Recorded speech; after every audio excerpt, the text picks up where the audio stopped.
Antes de começar o vídeo, pedimos humildemente que você se inscreva em nosso canal do YouTube, pois precisamos de no mínimo 1000 inscritos para fazer transmissões ao vivo com comentários na plataforma. Se você estiver assistindo esse vídeo no Facebook, acesse o link na descrição. Ou se você estiver no YouTube, clique em inscrever e compartilhe com seus amigos. Muito obrigado por seu apoio.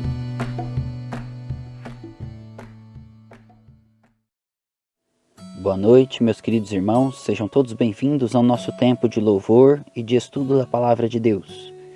Convido você a abrir a sua Bíblia para o Salmo de número 134. Acesse sua Bíblia, quer seja impressa, quer seja no celular. Vamos ler juntos o Salmo de número 134.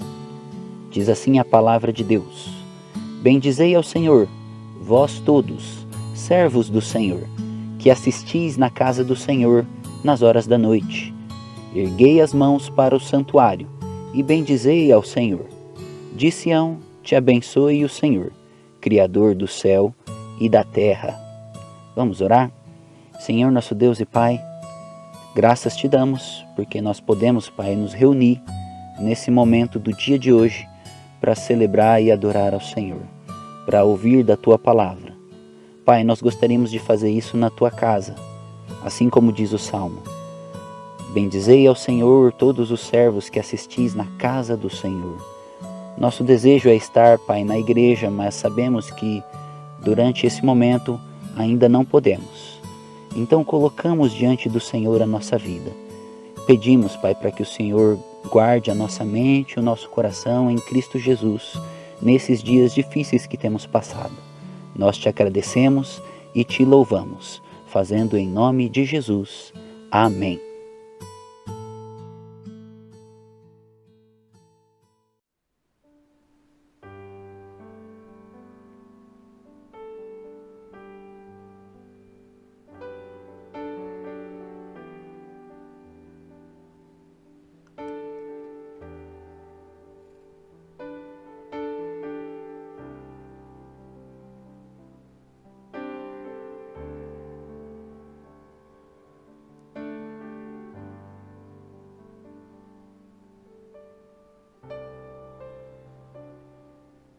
Quão grande é o meu Deus,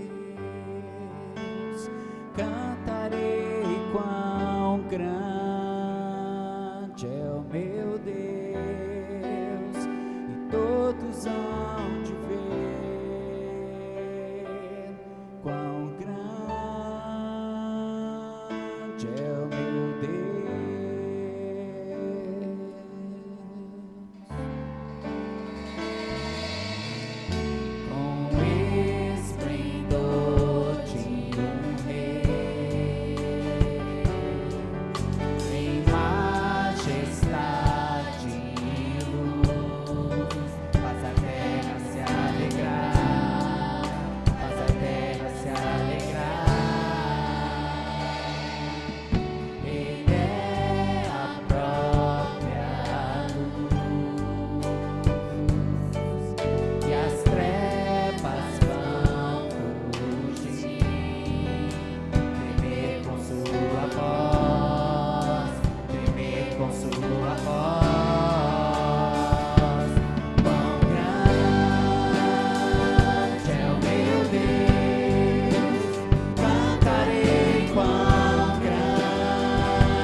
amor perfeito sempre esteve repousado em mim. Se eu passar pelo vale, acharei conforto em teu amor, pois eu sei que és aquele que me guarda, me guardas.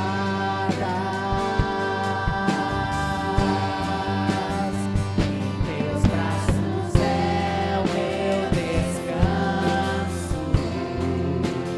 em teus braços é o meu descanso, em teus braços é o meu descanso, em teus braços é o meu descanso.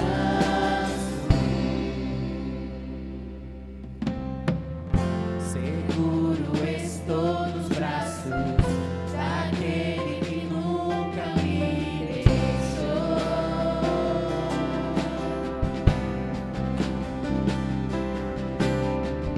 Seu amor perfeito sempre esteve repousado em mim.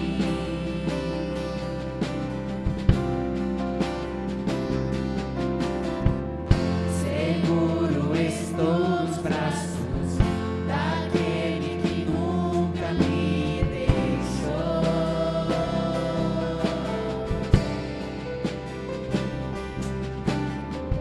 Seu amor perfeito sempre esteve repousado em mim.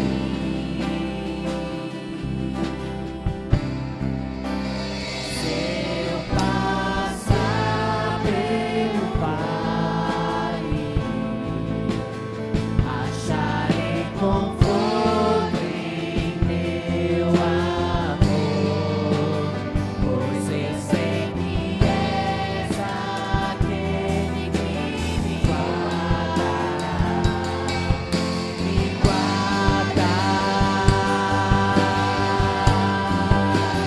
Em teus braços é o meu descanso, em teus braços é o meu descanso, em teus braços é o meu descanso, em teus braços é o meu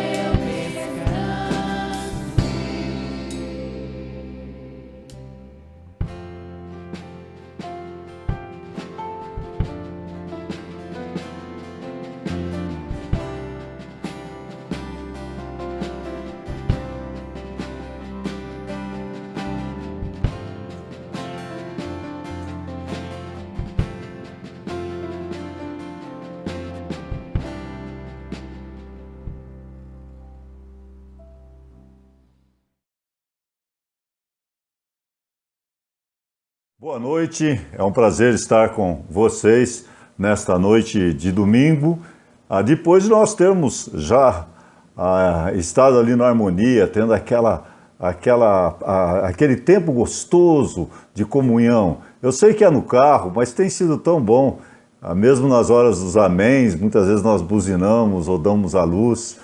E eu sei que muitos não estão nem assistindo aqui a nossa mensagem, porque já assistem ao vivo, na hora, porque nós temos várias pessoas transmitindo. Minha esposa está transmitindo, às vezes a Silvia transmite também. Então, até acho que no site da igreja também, porque o Léo estava transmitindo. Então, domingo passado, com o Giba, tinha muitas transmissões ao mesmo tempo. Mas nós fazemos aqui para aquelas pessoas que não puderam ir e querem ouvir a mensagem na íntegra. Então nós trazemos esta mensagem para vocês e nós agradecemos a todos aqueles que têm continuado fiel, têm estendido tanto mais esse tempo, não é? Nós não esperávamos estar aqui já passando de 4 meses fazendo esse tipo de programação. E esperamos, dentro do próximo mês, nós podemos voltar a reunir na igreja de maneira presencial também. Hoje nosso texto é em 1 Pedro, capítulo 5, versículos 1 a 7.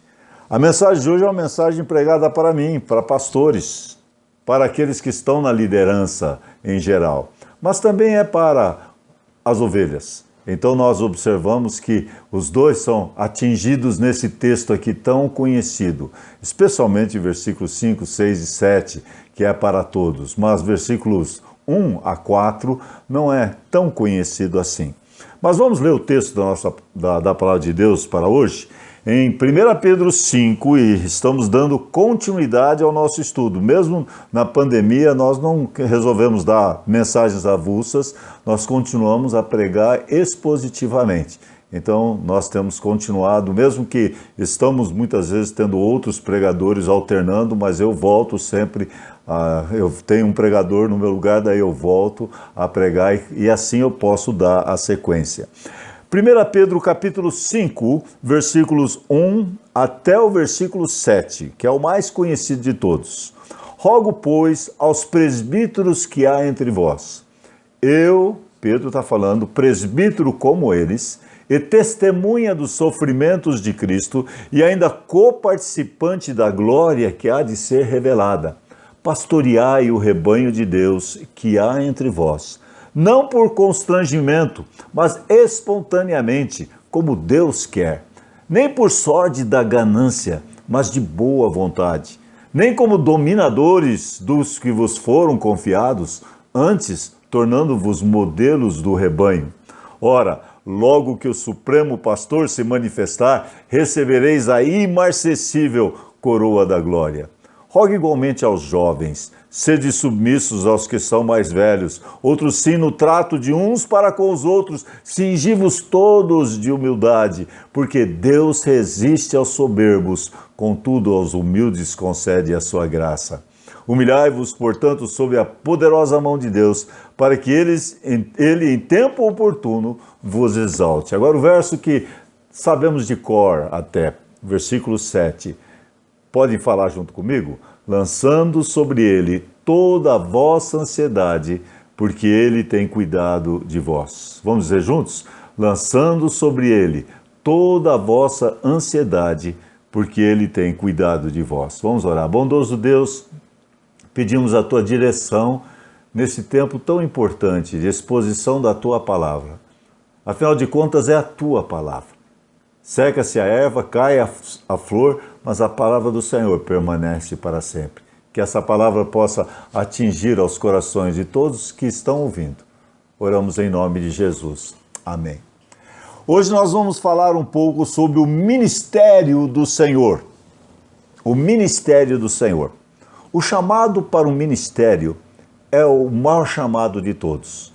Paulo deu graças a Deus pelo seu chamado. Ele disse em 1 Timóteo 1,12, sou grato para com aquele que me fortaleceu, a Cristo Jesus, meu Senhor, que me considerou fiel, designando-me para o ministério.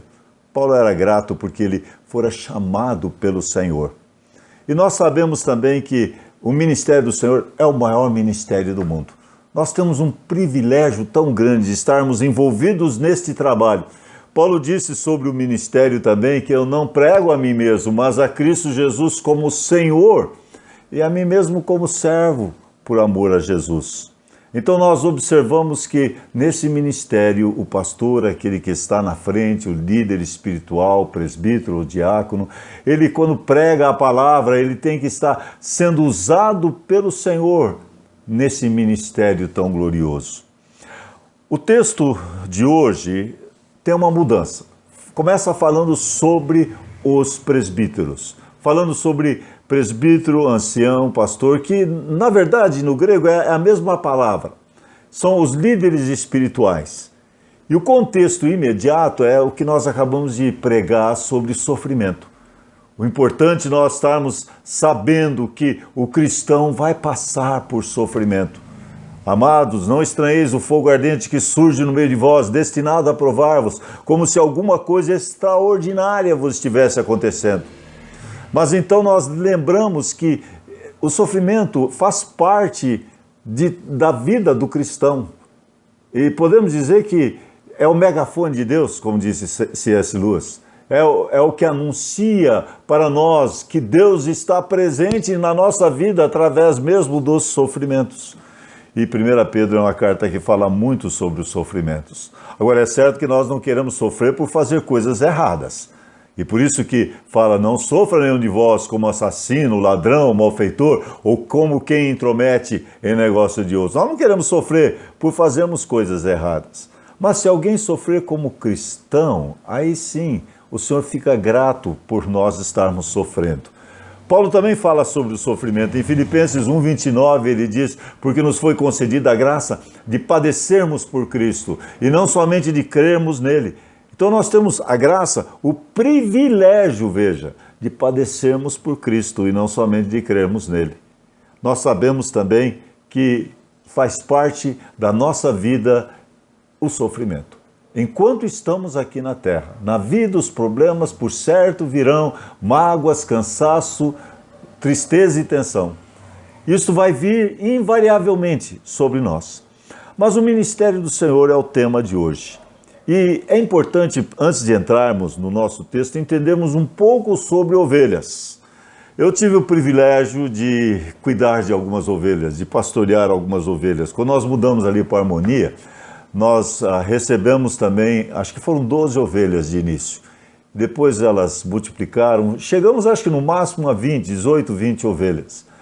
Mas foi um tempo difícil porque muitas dessas ovelhas ficavam doentes. Muitas ovelhas passaram por dificuldades, foram atacados por cachorros. E no final, diante de tudo que tinha acontecido, nós acabamos vendendo as poucas que tínhamos. Mas sabemos que ovelhas precisam de orientação, elas são desorientadas, elas precisam de um pastor para lhe orientar. E é fácil guiar uma ovelha, mas é fácil também guiá-la errada. Por isso que sempre tem aquelas ovelhas em todo o rebanho que são chamadas ovelhas Judas, que quando é para levar para o matadouro, então aquela ovelha que guia, podia dizer, né, o bode, né, que guia as ovelhas para o matadouro. Essas ovelhas também seguem cegamente aquele bode ou aquela ovelha Judas. E nós sabemos que por isso que ovelhas precisam de tanta proteção, de tanto cuidado. Muitas vezes o pastor precisa até carregar a ovelha quando ela se machuca. A ovelha, ela se machuca e às vezes esse tempo que ela passa machucada, o pastor vai ter que ficar carregando, cuidando, mimando. Tem um cuidado muito especial.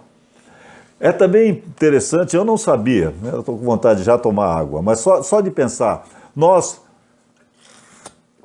achamos água facilmente, né? Quando nós temos sede. Mas ovelhas não acham água facilmente. Ovelhas não têm um senso que os outros animais têm, até de cheirar a água e ir em direção à água. É necessário um pastor também dirigi-las para a água tranquila.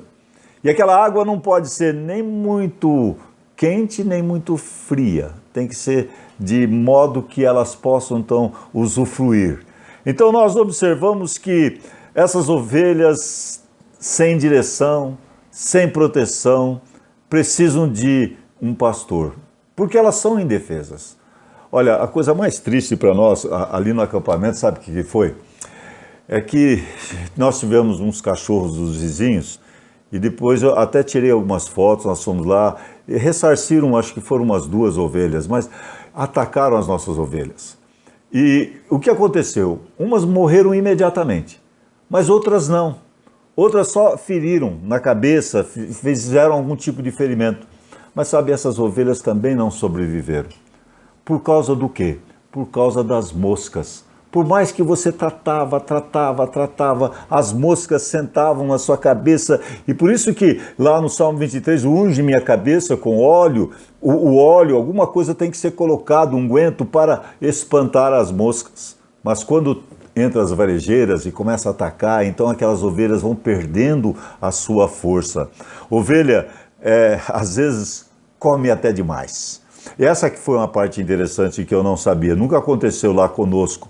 Mas disse que quando elas comem demais, elas ficam tão pesadas que às vezes elas caem de costa. E quando elas caem de costa, elas não conseguem se virar sozinhas. É necessário vir o pastor e virar. Se no meio daquele rebanho uma ovelha fica caída de costas e o pastor não nota isso, e o pastor deve notar essas coisas, mas ele não nota, ou por um descuido, acaba morrendo, porque ela não consegue levantar sozinha. Mas uma última observação sobre ovelhas, antes de nós entrarmos no nosso texto. O fato é que das ovelhas, acho que é o único animal que todas as partes das ovelhas são úteis, desde a lã até as patas. Então nós observamos também, mesmo que nós pensamos que ovelhas, às vezes nós falamos assim, a ovelha é burra, burro devia chamar, quando fala ovelha, que nem nós usamos o termo burro. Mas o fato é que elas não são assim, mas elas têm a necessidade de um pastor para guiar, para orientar. E é dentro desse contexto de cuidado de ovelhas que Pedro escreve. Então nós vamos observar as responsabilidades da liderança. A responsabilidade dos pastores, daqueles que cuidam das ovelhas, e dos membros, das próprias ovelhas. Mas é preciso lembrar que o ministério não é nosso, é do Senhor. É algo que nós temos que sempre ter em mente. O ministério não é nosso, o ministério é do Senhor. Então vamos olhar algumas necessidades urgentes no ministério do Senhor. É ministério do Senhor. Eu lembro de um corinho que nós cantávamos bastante. A obra é do Senhor, a causa é do Senhor. Eu também sou do Senhor e irei trabalhar com vigor. A obra é do Senhor, nós temos que lembrar disso. O ministério é do Senhor. Mas algumas necessidades são urgentes no ministério do Senhor. O lema desse ano é: esta obra é urgente. Então vamos aplicar também. A primeira necessidade é a necessidade de fidelidade no ministério. O apelo pessoal de Pedro: rogo, pois, aos presbíteros que há entre vós. Rogo, ele está rogando aos presbíteros que há entre vós. Eu, presbítero, como eles. E veja que Pedro se identifica, quando ele fala eu, presbítero, eu sou igual a você que é pastor, a você que é um ancião, que é um líder. Eu, presbítero, com eles, ele se identifica com eles. Daí ele diz, testemunhas dos sofrimentos de Cristo. E Pedro era testemunha ocular de tudo que Cristo passou até chegar ao Calvário. Testemunha dos sofrimentos de Cristo, mas também participantes da glória futura. Como é importante também nós lembrarmos, do jeito que nós participamos dos sofrimentos hoje, nós somos coparticipantes da glória futura que há de vir sobre nós. Sofrimentos aqui faz parte do inventário da nossa vida. A vida cristã, nós vamos sempre ter sofrimentos. Eu lembro de uma ilustração, já tenho contado ela na igreja, de um pedreiro que estava trabalhando no andaime, mais ou menos 10 metros acima, e embaixo estava o servente, e o pedreiro estava precisando de algo urgente, e com o servente que estava lá embaixo. O servente passava, ele gritava, mas com o barulho da construção, o servente não ouvia. Então ele pegou uma moeda de R$1 e pá, jogou. Passou bem perto dele, caiu no chão, falou, oxa, está caindo moedas, eu vou aproveitar essa moeda, enfiou no bolso e continuou, não olhou para cima. Aí estava ficando assim meio desesperado o pedreiro lá em cima, querendo a atenção, precisando de algo daquele servente. Então ele jogou uma pedra um pouco maior. Jogou a pedra e pá, a pedra bateu ali perto dele. Mais uma vez ele olhou do lado, olhou para cá, não olhou para cima, chutou a pedra e continuou. Ele estava voltando e o pedreiro falou, não vai ter jeito. Pegou um tijolo, pegou aquele tijolo e jogou, quase batendo nele. Na hora que bateu assim no chão, ele olhou para cima. O que foi? Aí sim ele pôde atender. Sabe, muitas vezes Deus tem que mandar um tijolo para a gente. Porque nós não atendemos. Vem sofrimento, vem situações na nossa vida e nós continuamos só olhando em volta. Deus quer falar conosco através dos sofrimentos. Então nós vemos que primeiro tem que ter fidelidade, e fidelidade nas horas difíceis. Aquele que é fiel no pouco é fiel no muito. Aquele que é injusto no pouco é injusto no muito. Mas vamos continuar dentro do nosso texto e olharmos a função do pastor fiel. Qual é a função? E quando ele se descreve como presbítero, como eles, testemunha dos sofrimentos de Cristo, co-participantes da glória que há de ser revelada, daí dá a função: pastoreai o rebanho de Deus que há entre vós. A função do pastor é pastorear.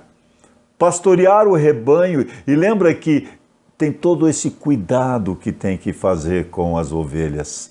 As ovelhas, quando você pensa nas ovelhas físicas, o pastor tem que cuidar, tem que dar direção, tem que levar nas águas tranquilas, tem que estar ali juntos, e sabemos que o papel do pastor é muito importante. Ele usa aquele cajado no passado, né, para defender contra os lobos, contra os ataques que vêm, e observamos que o pastor tem que estar fazendo essa função, cuidando do rebanho de Deus. Pastoreai o rebanho de Deus que há entre vós, não por constrangimento. Olha, não é para fazer uma coisa constrangida.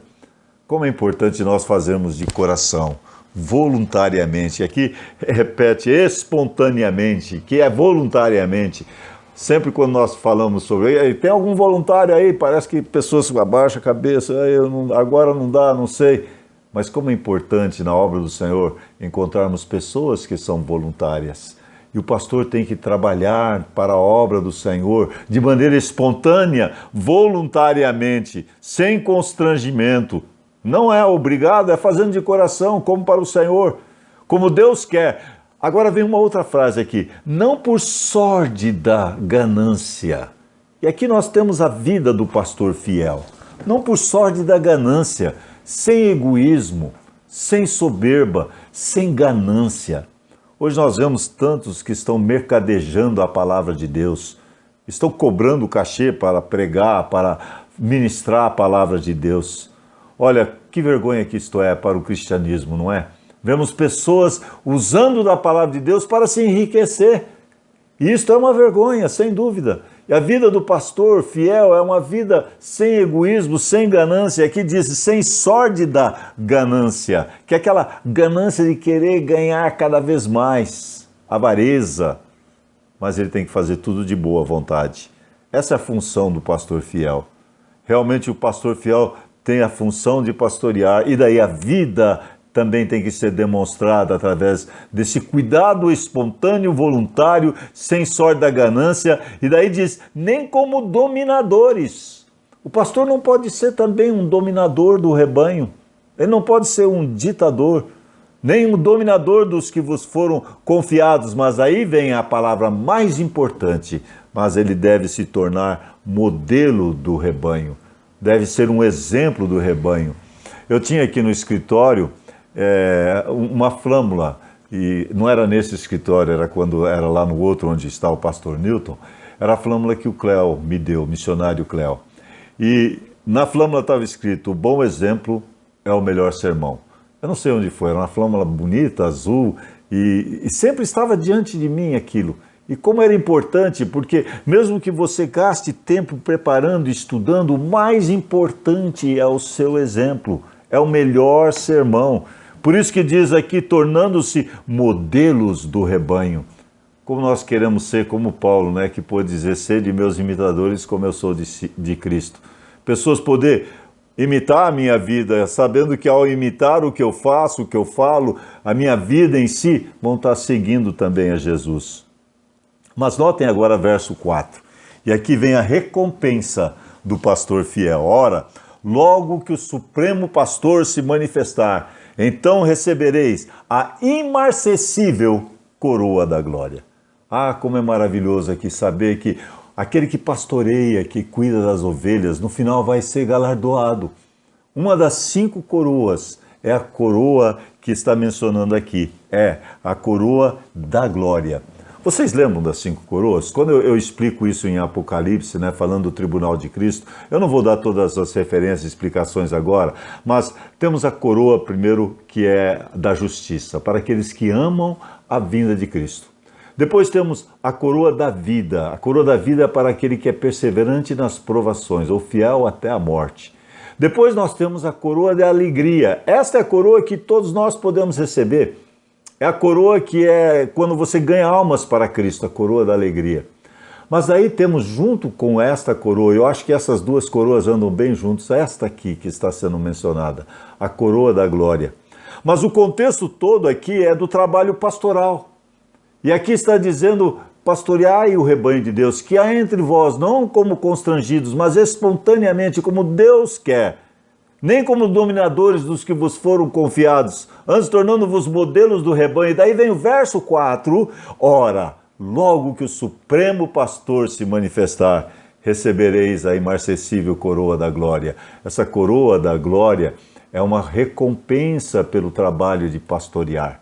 E sabemos que isso pode aplicar também, e olha, até mulheres podem receber essa coroa, apesar que eu não acredito que a Bíblia ensina que a mulher deve ser pastor ou pastora. Mas sim, pode fazer uma função como um pastor. Não estar na frente pregando, mas ela pode fazer a função de estar ensinando em grupos de estudo, ensinando na escola dominical, ensinando até pessoas num grupo bem pequeno, 2, 3 pessoas, já está qualificada para receber essa coroa aqui. Essa coroa que é uma coroa para aquele que está discipulando, que está ensinando, que está cuidando do rebanho de Deus. E quando o Supremo Pastor se manifestar, então receberemos a imarcessível coroa da glória. Então, primeiro nós temos a parte da fidelidade. O que Deus está procurando? Deus está à procura de pessoas que são fiéis. Os olhos do Senhor passam por toda a terra para mostrar-se forte para com aquele cujo coração é totalmente dele. Ele está atrás dos fiéis da terra. Uma oração de um pregador que eu gosto bastante diz assim: Senhor, eu prefiro pregar do que fazer qualquer coisa no mundo. Prefiro pagar para pregar do que ser pago para pregar. Veja, bem diferente dos pregadores hoje, que preferem serem pagos para pregar, mercadejando a palavra de Deus. Esse disse: Senhor, eu prefiro pagar até para pregar, mas eu quero ter o privilégio de pregar. Ai de mim, como Paulo disse, se não pregar o Evangelho. Tudo que nós fazemos é preciso sempre lembrar que o ministério não é nosso, mas do Senhor. Então a necessidade de fidelidade. Deus está à procura de pessoas que são fiéis. Mas há uma segunda necessidade que nós queremos tratar, a necessidade de humildade no ministério. A necessidade de humildade no ministério começa com o verso 5, dizendo: rogo igualmente aos jovens, sede submissos aos que são mais velhos. Outro sim no trato de uns para com os outros, cingi-vos todos de humildade, porque Deus resiste aos soberbos, contudo aos humildes concede a sua graça. Aqui temos a necessidade de humildade no ministério. Uma atitude de submissão. Jovens, rogo igualmente. Assim como ele diz rogo aos presbíteros, ele diz rogo igualmente. É importante também notar esse igualmente que Pedro usa, porque ele fala sobre a submissão necessária para com os servos, ele fala sobre a submissão necessária para com os governantes, ele fala sobre a submissão necessária no relacionamento conjugal. E quando ele fala sobre os homens, ele diz igualmente. Igualmente, a submissão no sentido geral também. Mas aqui a mesma palavra é usada, igualmente, porque é a submissão dos jovens para com a liderança. Hoje tem uma tendência muito grande do jovem se rebelar contra a liderança, de não querer seguir a liderança. Por isso que Pedro está dizendo, rogo igualmente aos jovens, sede submissos, tenha essa atitude de submissão. Muitos jovens hoje estão desprezando a geração mais velha, mas nós todos temos que aprender a submissão aos líderes espirituais. Nós estudamos pouco tempo atrás em Hebreus 13, 7 e Hebreus 13 também 17, obedecei os vossos guias, sede submissos para com eles, porque velam por vossas almas, como quem tem de prestar contas, para que façam isso com alegria, não gemendo. Realmente, obediência aos líderes, aos pastores, aqueles que estão sob a liderança espiritual, é de suma importância. E aqui Pedro fala diretamente aos jovens, rogo igualmente aos jovens, sede submissos aos que são mais velhos. Outros sim, no trato de uns para com os outros. E aqui vai ser mais geral para com todos nós. Essa aqui é a segunda atitude, a atitude de humildade. para com os outros, diz: cingi-vos todos de humildade. Eu queria falar um pouquinho sobre esse cingir. Cingir é como colocar um avental em cima da roupa e se colocar numa posição de servo. Cingir é fazer como Jesus fez quando ele cingiu-se e pegou aquela bacia com água e foi lavar os pés dos discípulos. Cingir é vestir-se de humildade. Você nunca pode se achar grande demais para servir. Você tem que estar pronto para se colocar na posição de servo. Jesus mesmo disse: não vim para ser servido, mas para servir e dar a vida em resgate por muitos. Cristo veio para servir. Ele é o nosso exemplo supremo de humildade. Quando nós lembramos desse exemplo supremo de humildade, nós lembramos do texto de Filipenses 2, que diz sobre a humilhação e a exaltação de Cristo. Ele, subsistindo na forma de Deus, não julgou como usurpação o ser igual a Deus. Antes a si mesmo se humilhou, tornando a forma de servo. A si mesmo se humilhou, tornando-se semelhante em figura humana. A si mesmo se humilhou, tornando-se obediente até a morte e morte de cruz. Assim foi a humilhação de Cristo até a cruz. Depois Deus exaltou sobremaneira. Ele deu um nome que está acima de todo nome, para que ao nome de Jesus se dobre todo o joelho nos céus, na terra e debaixo da terra. Veja que essa atitude de humildade é de suma importância. E depois de ele dizer: cingi-vos todos de humildade, ele adverte: Deus resiste os soberbos, mas dá graça aos humildes. Deus resiste àquelas pessoas orgulhosas. Disse que certa vez tinha um advogado que estava conversando com um fazendeiro. E o advogado, todo cheio de si, disse assim: você precisa levantar a cabeça. Você precisa levantar a cabeça. E aquele fazendeiro olhou assim e falou: você está vendo aquele trigo ali, aquele campo de trigo? As que estão de cabeça erguida estão vazias. Aquelas que estão reclinadas estão cheias. Quando nós nos reclinamos diante do Senhor, Ele vai nos encher do seu poder. Por isso que diz que nós devemos estar, primeiramente, esvaziando de nós mesmos, e daí enchei-vos do Espírito. Mas primeiro tem que esvaziar de si mesmo. Não tenha cada um em vista o que é propriamente seu, senão também cada qual o que é dos outros, diz Filipenses 2,4. Portanto, nós temos que aprender que Deus resiste aos soberbos. Essa é uma frase que é repetida várias vezes. Deus resiste aos soberbos, desde o livro de Provérbios. Tiago também. Deus resiste aos soberbos, contudo dá graça aos humildes. Humildade precede a exaltação. E o versículo 6, então, exorta-nos: humilhai-vos, portanto, sob a poderosa mão de Deus, para que Ele, em tempo oportuno, vos exalte. Veja a importância de humilhar sobre a poderosa mão de Deus, para que Ele, em tempo oportuno, no tempo dEle, Ele vai nos exaltar. A humildade precede a exaltação. Deus, no seu tempo, nos exaltará. Jesus foi humilhado, depois foi exaltado. E nós temos que aprender também a andar humildemente diante do nosso Deus, como diz Miqueias 6,9. O Senhor declarou o que é bom, o que o Senhor pede de ti: que guardes a justiça, ames a misericórdia, mas daí a última frase é: andes humildemente com o teu Deus. Assim que nós devemos andar, humildemente com o nosso Deus. Mas o verso 6 ainda tem uma segunda frase que diz assim: para que Ele, em tempo oportuno... Não, antes disso: humilhai-vos, portanto, sob a poderosa mão de Deus. Essa é a segunda parte. A poderosa mão de Deus. Mostra que Deus está no controle. Nós temos que saber que Deus nos protege, Deus nos disciplina, Deus nos liberta. Êxodo 3,19 diz: eu sei que o rei do Egito não os deixará sair, a não ser pela poderosa mão do Senhor. Todos nós devemos aprender que é o Senhor que exalta através da sua poderosa mão. Então, voltando aqui para o versículo 6, diz: humilhai-vos, portanto, sob a poderosa mão de Deus, para que Ele, em tempo oportuno, a seu tempo, no tempo oportuno, vos exalte. Realmente, humildade é o segredo para os bons relacionamentos. É preciso sempre lembrar que a obra não é nossa, a obra é do Senhor. E é por isso que nós temos necessariamente ter humildade na obra do Senhor. Então nós temos que ter primeiro fidelidade na obra do Senhor. E a segunda necessidade é de humildade. Nós temos uma terceira necessidade, e é só o versículo 7. E é o verso mais conhecido aqui. Vamos dizer juntos? Lançando sobre ele todas as vossas ansiedades, porque ele tem cuidado de vós.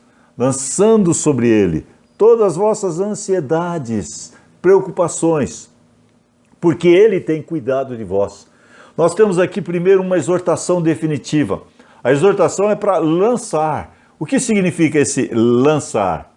Orar, derramar diante do Senhor. Eu gosto bastante do Salmo 62:8, que fala derramar as preocupações para Deus. Também o Salmo 55:22 diz: entregue as tuas preocupações ao Senhor e Ele te susterá. Jamais permitirá que o justo venha a cair. Ah, como que nós precisamos aprender a lançar, pedir. Por isso que Filipenses 4, 6 e 7 é tão precioso, né? Não andeis ansiosos de coisa alguma. Em tudo, porém, seja conhecido diante de Deus as vossas petições. Aí é o lançar. Seja conhecido diante de Deus as vossas petições, pela oração, pela súplica, com ações de graças. Daí a paz de Deus, que excede todo entendimento, guardará o vosso coração e a vossa mente em Cristo Jesus. Eu tenho problemas com ansiedade. E sabe, talvez esses problemas que eu tive na semana que passou, de pressão alta, tudo, talvez tenha sido mais em relação à ansiedade. Eu sei que fiz uma bateria de exames para ver como que está o meu coração, foi até bom que fiz isto. E segunda-feira vou estar indo no médico, levando os resultados desses exames. Mas eu desconfio que o maior problema ainda é a ansiedade. E como nós sabemos que não devemos ficar ansiosos, e mesmo assim ficamos. Muitas vezes perdemos o sono por causa da ansiedade. E nós temos que aprender a lançar as coisas no Senhor e descansar. Nós não podemos lançar e ficar carregando nós mesmos. Por isso que temos primeiro uma exortação definitiva, lançar. O verso é bem claro, bem fácil, lançando sobre ele toda a vossa ansiedade. Daí temos uma necessidade definitiva, que é toda a necessidade, toda a nossa ansiedade. Os problemas que passamos, os conflitos mentais que enfrentamos, emocionais, problemas financeiros, problemas conjugais, temos que lançar ao Senhor. Lançando sobre ele toda a vossa ansiedade, porque ele tem cuidado de vós. E além da exortação definitiva, além de uma necessidade definitiva, o que é lindo aqui é o terceiro, uma promessa definitiva. Só aqui já dá um sermão, não é? Ele tem cuidado de vós. Nós temos que ter confiança que Deus cuida de nós. Nós temos que lançar e deixar com ele. Eu acho que um dos exemplos mais lindos é no Velho Testamento da Ana. Ana era estéril, não tinha filhos, ela estava clamando, chorando, clamando, derramando as lágrimas, pedindo ao Senhor. E até Eli achou que ela estava embriagada. Mas daí o Senhor atendeu o pedido da Ana. Ele disse, volte para casa que você tem o seu pedido atendido. Naquele instante, ela deixou das lágrimas e passou a regozijar e exaltar e louvar ao Senhor. Como que nós temos que aprender a fazer isto também? Lançar as nossas ansiedades aos pés do Senhor e confiar que Ele tem cuidado de nós. Deus cuidará de ti em cada dia. Eu gostava tanto dessa música. Sim, cuidará de ti. Como é bom saber, Deus cuida de nós. E nós sabemos que Ele é muito melhor que qualquer outro pastor. Ele é o supremo pastor. Ele está cuidando de nós nas nossas dificuldades. E Pedro e Paulo passaram por muitas dificuldades. Pedro passou por muitas preocupações. Paulo disse, depois de dar uma lista de todos os seus sofrimentos, ele disse que a coisa que mais pesava sobre ele era a preocupação com todas as igrejas. Veja como que ele também tinha essa preocupação. Tem algumas preocupações que não são erradas, não. Quando nós nos preocupamos e passamos a orar, realmente nos preocupamos para ajudar as pessoas e nos envolvemos com as pessoas. Muitas pessoas são curadas da sua própria ansiedade ao tratar de outros, a cuidar de outras pessoas. Ao cuidar das dores e os sofrimentos e as frustrações dos outros, você mesmo vai ser ajudado. Por isso que nós temos que lembrar que o ministério não é nosso. é do Senhor. Eu gosto muito de um versículo, e eu vou terminar, em 2 Coríntios 3:5, que diz: toda suficiência sem eficiência divina é mera deficiência. Eu estou citando a frase, não é o versículo. É essa frase de Vance Havner, baseado nesse versículo, que diz: toda suficiência vem de Deus. Sem nós por nós mesmos, agora lembrei o versículo certo, nós por nós mesmos não somos capazes de fazer alguma coisa por nós mesmos, porque nossa suficiência vem de Deus. Nós temos que lembrar isso. Eu tenho uma oração aqui do A.W. Tozer. A.W. Tozer orou assim: ó Deus, dá-me olhos penetrantes para perceber a presença do inimigo. Dá-me entendimento para observar e coragem para contar fielmente o que vejo. Torna a minha voz tão idêntica à tua, que até mesmo as ovelhas doentes as reconheçam e te sigam. Essa última parte da frase do Tozer foi o que mais tocou no meu coração. Torna a minha voz tão idêntica com a tua, que até mesmo as ovelhas doentes reconheçam e te sigam. Pastoreai o rebanho de Deus que há entre vós, não por constrangido, mas espontaneamente, como Deus quer. Realmente, Jesus é o exemplo supremo do bom pastor. O bom pastor que deu a vida pelas ovelhas. A vida não foi tirada de Jesus, não foram os romanos que mataram Jesus, não foram os judeus.